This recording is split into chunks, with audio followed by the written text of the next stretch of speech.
Shalom Bapak Ibu Saudara yang dikasihi Tuhan. Seri pengajaran hari ini berjudul Berkelimpahan. Saudara, hidup berkelimpahan tentu diharapkan oleh setiap orang, tidak terkecuali oleh orang Kristen. Berkelimpahan di sini biasanya dipahami sebagai suatu keadaan yang penuh dengan harta dan kekayaan.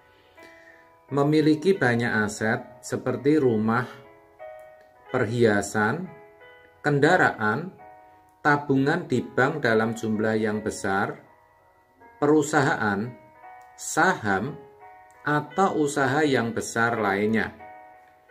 Pengertian atau pemahaman seperti ini sudah diwariskan dari generasi ke generasi oleh orang tua, sehingga membentuk satu budaya dalam kehidupan bermasyarakat.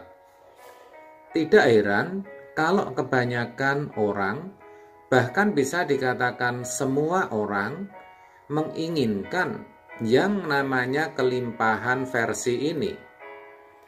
Akibatnya, setiap geliat dan gerak langkah hidupnya, dimanapun, sampai kapanpun, selalu tertuju berorientasi atau berfokus kepada kekayaan materi. Bahkan ketika ke gereja mencari dan berbakti kepada Tuhan, itu pun motivasinya agar hidupnya diberkati secara materi.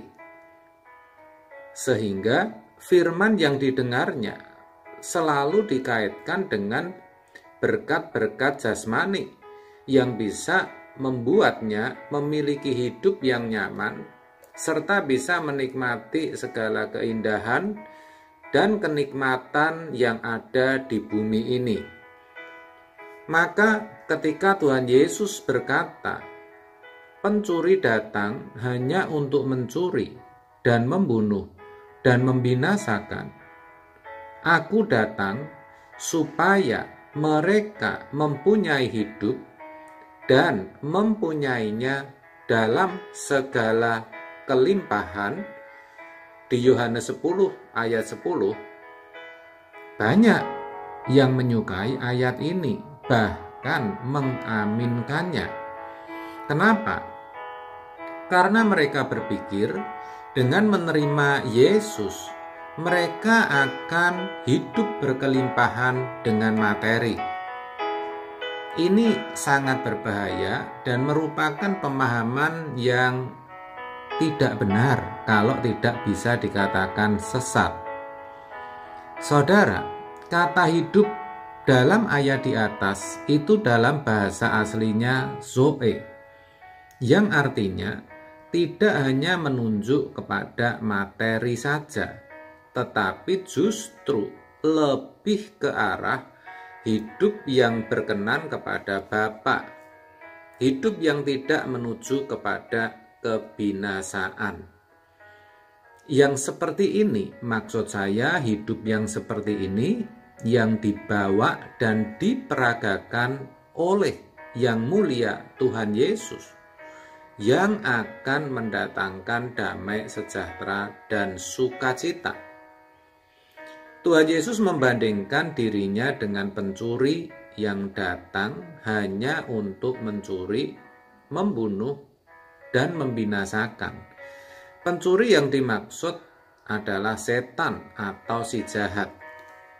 Saudara, harus dimengerti bahwa setan juga bisa memberkati orang dengan berkat-berkat jasmani. Tetapi tujuannya justru untuk mencuri damai sejahtera yang sudah diberikan oleh Tuhan kepada kita. Tujuannya membunuh, yaitu membunuh jiwa serta membinasakannya, yang artinya menggiring orang menuju kepada kebinasaan kekal. Ini harus disadari, saudara. Dengan berkata demikian, bukan berarti Tuhan Yesus tidak mau atau tidak bisa memberkati kita dengan kelimpahan materi? Tentu sangat bisa, bahkan sangat mudah. Juga bukan berarti Tuhan tidak senang kalau orang Kristen menjadi kaya. Bukan, saudara, karena tentu Tuhan suka. Tetapi ketika Tuhan memberikan kelimpahan materi, memberkati kehidupan orang percaya dengan berkat-berkat lahiriah, tujuannya agar semua itu bisa membawanya semakin sempurna seperti Bapa atau serupa dengan Yesus. Berkat jasmani harus dipahami hanya untuk memuliakan Tuhan, untuk kepentingan Tuhan saja.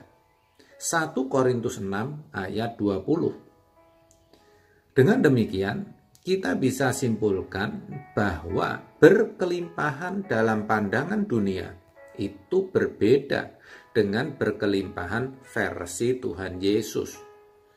Kalau kelimpahan menurut dunia itu berarti memiliki harta, kekayaan, dan hal-hal lahiriah lainnya.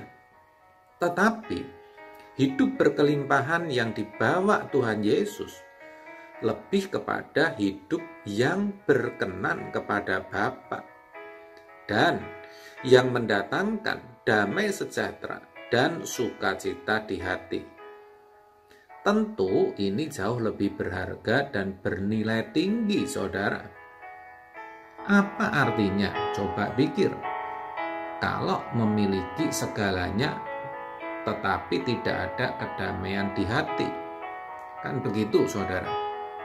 Jadi mari melalui kebenaran hari ini, jangan lagi kita sampai gagal paham atau tidak mengerti maksud kedatangan Tuhan Yesus serta hidup yang ditawarkannya.